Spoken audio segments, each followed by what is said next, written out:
যদি একটা বাক্যে বলি তাহলে হচ্ছে এত সুন্দর যে আয়োজন করা যায়, নবীনদেরকে যে এত সুন্দরভাবে বরণ করে নেওয়া যায়, এই জিনিসটা আসলে এখানে না আসলে বুঝতে পারতাম না। এবং আমি তাদের প্রতি অত্যন্ত কৃতজ্ঞ এবং তাদেরকে আমি আন্তরিকভাবে ধন্যবাদ জানাই এই জন্য। শিবির সম্পর্কে আমি শুধু একটা জিনিসই শুনতাম যে গুপ্ত গুপ্ত আর রক্কান, এইটুকুই জানতাম। আর এখন দেখে ভাবছি যে না, আসলে এগুলো সব মিসকনসেপশন। আমি এখানে বোর্ডে লিখছি হচ্ছে শিবির আমাদেরকে যেভাবে নবীন বরণে ওয়েলকাম করে খাওয়াচ্ছে, নেক্সট ডাকসু নির্বাচন ইনশাল্লাহ শিবিরের। হ্যাঁ, এটা বলা যায় যে পরবর্তী ডাকসু নির্বাচনে আমি শিবিরকে ভোট দেবো। ছিল আয়োজনটা মাশাআল্লাহ খুবই সুন্দর ছিল, আর ওরা অনেক গিফট দিয়েছে, আর গিফটগুলো এত থটফুল আমি বলে বুঝাতে পারবো না। ওরা মানে এই স্কুল ব্যাগটি দিয়েছে, স্কুল ব্যাগের মধ্যে অনেক জিনিস আছে যেমন ডায়েরি, কিচেন, ব্যাচ, আর সবচেয়ে বেস্ট গিফটটা ছিল হচ্ছে পবিত্র কোরআন শরীফ। এই কোরআন শরীফটা পেয়ে যে কত ভালো লাগছে এটা বলার বাহিরে, কারণ নর্মালি সবার হাতে হাতে কোরআন শরীফ থাকে না, বাট এই কোরআন শরীফটা পেয়ে মানে যারা নর্মালি পড়তে পারে না ওদের পড়ার জন্য একটা অপরচুনিটি হয়েছে। অ্যান্ড এটাই মানে ওদের গিফটগুলো খুবই থটফুল ছিল। ওরা হচ্ছে এমন এমন গিফট দেয় যেটা আমি ফেলে রাখবো। তো আজকে যা দেখলাম যে শিবিরা খুবই ফ্রেন্ডলি মানুষ, ওরা অনেক সাপোর্টিভ, ওরা হচ্ছে ক্যাম্পাসে কীভাবে একটা সেফ জায়গা বানানো যায় এর জন্য একটা মানে পদক্ষেপ নিচ্ছে, আর অলরেডি অনেক কিছু পদক্ষেপ নিয়েও নিয়েছে। So I am thankful to them for their effort. ওরা যে একটা ক্যাম্পাসটাকে একটা ভালো জায়গা, একটা স্টুডেন্ট ফ্রেন্ডলি জায়গা বানাতে চাচ্ছে, and I am really glad about it. ফুল নয়, ঢাকা বিশ্ববিদ্যালয়ের নবীনদের হাতে এবার তুলে দেওয়া হলো পবিত্র কোরআন শরীফ। ব্যতিক্রমী এই আয়োজন করেছে বাংলাদেশ ইসলামী ছাত্র শিবির। নবীন বরণের এই অনুষ্ঠানে কোরআন উপহার পেয়ে হাসি মুখে দেখা গেল শিক্ষার্থীদের। আমার কাছে শিবিরকে খারাপ লাগে না, ভালোই লাগে।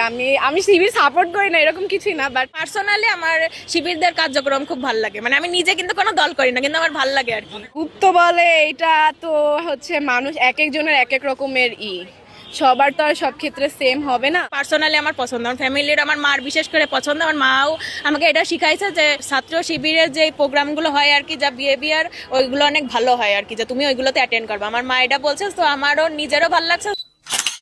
ছাত্র শিবিরের পক্ষ থেকে আমাদেরকে অনেক কিছুই দেওয়া হয়েছে, ব্যাগ দেওয়া হয়েছে, তারপরে লাঞ্চ প্রোভাইড করতেছে তারা, কোরআন উপহার দেওয়া হয়েছে। কোরআন পেয়ে ভালো লাগছে। দেওয়াটাকে ভালোভাবেই দেখছি, কারণ কোরআন দেওয়াটা তো একটু বুঝতেছেন। হ্যাঁ, ডাকসুর কাজে সন্তুষ্ট, ডাকসু কাজ ভালো করতেছে। মানে যে শিবির রক্কাট এরকম একটা কথার প্রচলন ছিল, কিন্তু আমরা আমাদের কাছ থেকে যে কয়েকজনকে দেখেছি আমার মনে হয়েছে যে ওনারা যথেষ্ট হাম্বল। অ্যান্ড ভার্সিটিতে আসার পর আমাদের পরিচিত বেশ কয়েকজন ডিপার্টমেন্টের সিনিয়র ছিলেন যারা শিবিরের সাথে যুক্ত, কিন্তু তাদের ব্যবহার যথেষ্ট ভালো। মানে ওরকম রক কাটার যেই ব্যাপার স্যাপার বা আমরা যেরকম ভেবেছিলাম ওটা আমরা ভার্সিটিতেও দেখি নাই আর কলেজ লাইফেও দেখি নাই কখনো। অনুষ্ঠানে এসেছেন, কত টাকা দিতে হয়েছে? না, কোনো টাকা দিতে হয়নি, রেজিস্ট্রেশনটা ফ্রি ছিল। আমি কোরআন শরীফ কালেক্ট করেছি, একটা ব্যাগ, আর সাথে ব্যাগের মধ্যে হচ্ছে কলম, একটা ডায়েরি ছিল, আর খাবার।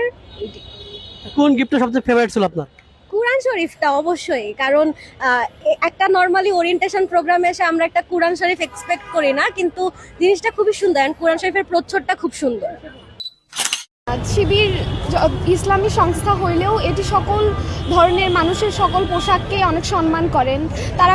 আমি কোনো প্রকার হেনস্থার শিকার হইনি এখানে, আমি বোরখা পরি না, তবুও তারা আমাকে অনেক ভালোভাবে এখানে সম্মানের সহিত নিচে। শিবিরের নবীন বরণ অনুষ্ঠানে এসে কেমন লাগছে আপনার? আলহামদুলিল্লাহ, অনেক বেশি ভালো লাগছে। ওনাদের হচ্ছে এনভায়রনমেন্ট প্লাস হচ্ছে অ্যারেঞ্জমেন্ট সবকিছু অনেক ভালো, অনেক ফ্রেন্ডলি। আচার ব্যবহার প্লাস হচ্ছে অ্যারেঞ্জ করা হয়েছে ছেলেদের মেয়েদের সবার জন্য, অনেক ভালো ছিল সবটাই। কত টাকা দিতে হয়েছে আপু এখানে? কোনো টাকা লাগেনি, সবটা ফ্রিতে রেজিস্ট্রেশন হয়েছে এবং আমরা অনেকগুলো গিফট পেয়েছি। শিবিরের কাজ যতদিন দেখছি তত শিবিরের প্রতি আমাদের আর কি এটা বেড়ে যাচ্ছে। আর এই তো শিবিরকে মানে অন্যান্য ছাত্র সংস্থার তুলনায় আমার মনে হয় যে শিবির সেরা, শিবিরের সাথে অন্যটার তুলনা হবে না। কি কারণে ছাড়া মনে হচ্ছে? শিবিরের প্রথমত বলবো ওদের হচ্ছে শিবিরের ডিসিপ্লিন, তারপরে শিবিরের যারা সদস্যবৃন্দ আছে তারা হচ্ছে আপনার হাইলি এডুকেটেড বলা যায় তাদের অভিজ্ঞতার দিক থেকে বা লিডারশিপ কোয়ালিটি। তো এইসব দিক থেকে আমার মনে হয় যে শিবির সেরা অন্যান্য ছাত্র দলের মানে ছাত্র সংস্থার তুলনায়। সরি, খুশি হইতেছে? ভয় পায় কি হাসে মানুষ? ভয় পায় এমনি খুশি হয় বলো?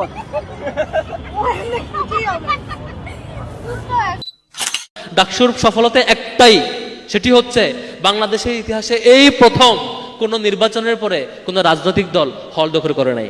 ডাকসুর সফলতা হচ্ছে এই প্রথম যে ডাকসুর ল্যান্ডস্লাইড ভিক্টোরির পরে কেউ কোনো হল দখল করতে যায় নাই। ডাকসুর সফলতা হচ্ছে এই প্রথম যে ডাকসুর এই বিজয়ের পরে হলে গিয়ে আমরা বলি নাই আমাদের পিছনে মিছিল করতে হবে। ডাকসুর সফলতা হচ্ছে এই প্রথম যে একটা দল তার 2/3 ভোট পেয়ে 2/3 অধিক ভোট পেয়ে সংসদে যাবার পরে যখন তারা ক্ষমতা আরোহণ করে তখন কোনো ক্যাম্পাস এখন পর্যন্ত দখল করার সাহস করতে পারে নাই।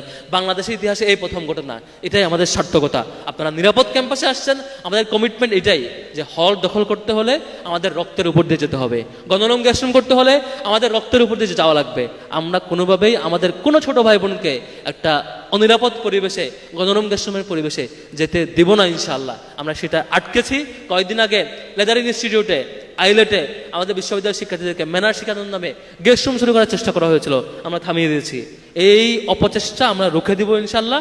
শুধুমাত্র আপনাদের এটুকু সহযোগিতা চাই, যে কোনো অন্যায়ের বিপরীতে সত্য প্রকাশে আপনারা শিক্ষার্থী হিসাবে সাহসী ভূমিকা রাখবেন, আমরা ভাই হিসাবে সাথে থাকবো।